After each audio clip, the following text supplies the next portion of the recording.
તમારી માં આણામાં 3500 કરોડ લઈને આવી હતી, તમારો બાપ દાડીએ જઈને વર્ષે કે 5 વર્ષના અંતે 1200 કરોડ રૂપિયા કમાઈ છે અને એ તમે પ્રજા માટે વાપરો છો. આ રાજકીય નેતાઓની વાત છે.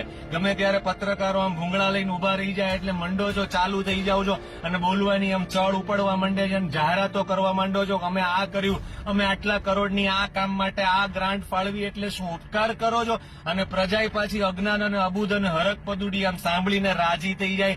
અરે બોલતા શીખો. પેલા નેતા ભલે તમે બની ગયા, તમે એમ બોલો કે જે પ્રજાની પરસેવાની કાળી મજૂરીની કમાણી ટેક્સ, વેરા અને વિવિધ માધ્યમોથી અમારા પાસે આવી, તમે અમારા ઉપર વિશ્વાસ મૂક્યો અને ઈ પૈસાને અમે યોગ્ય જગ્યાએ ફાળવવામાં નિમિત્ત બનવાની અમને તક મળી, એ બદલ અમે તમારા આભારી છીએ. આમ બોલતા શીખો. ઉપકાર કરતા હોય માથે હાથ રાખીને આટલા કરોડ ને આટલા કરોડ, બધી જ ખબર છે કે તમે કેટલા કરોડ ક્યાંથી લાવ્યા, ક્યાં કમાવા જાઓ છો. જે પ્રજાને જે ગાડી અડવાની કે જોવાની તક નથી મળતી, નજીકથી ગાડીમાં તમે પ્રજાના પૈસે ફરો છો.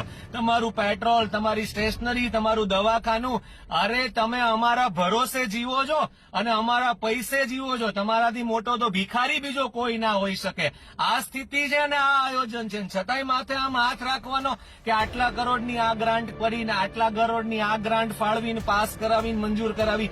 ખાડા પડે ત્યારે એક એવો માયનો લાલ કેમ બહાર આવતો નથી કે જે કેમેરાની સામે એમ બોલે કે હું આ વિસ્તારનો પ્રતિનિધિ છું અને હું કાચો પડ્યો છું ગ્રાન્ટ ફાળવવામાં કે ટાઈમે ગ્રાન્ટ લાવવામાં, અને મારા કારણે આ ખાડા કે આ વ્યવસ્થા ઉભી થઈ છે વ્યવહારિક જીવનમાં કે જાહેર જીવનમાં. આવું એક નિવેદન હોય તો મારા મોબાઈલ નંબર 9374055302 ઉપર મને એક વખત વોટ્સઅપ કરજો અથવા લિંક મોકલાવજો. તમારા ફાર્મ હાઉસની જાહેરાત કરો ને, બહુ બોલવાની તમને ચળ ઉપડતી હોય તો, કે હું 2 કોડીનો હતો છતાંય તમે મને મત આપ્યા, મોટો કર્યો, તમે મને પદ અને પ્રતિષ્ઠા આપીને એના કારણે મને બહુ બધા લોકો મળ્યા, મને ભાગીદારો મળ્યા, મને ઇન્વેસ્ટરો મળ્યા, એનાથી મેં બિઝનેસ કર્યો, એનાથી હું આમ સ્વતંત્રતાથી બધું કરી શક્યો અને આજે 5 વર્ષના અંતે હું આટલો મોટો આર્થિક રીતે થયો છું, આટલો મોટો મને પ્રતિષ્ઠાના રૂપમાં હું આટલું મેં પ્રતિષ્ઠા કે યશ કીર્તિ મેળવી છે. આવું કોઈ વર્ણન હૃદયની વિશાળતાથી કોઈ તમારા વિસ્તારના નેતાઓએ કર્યું હોય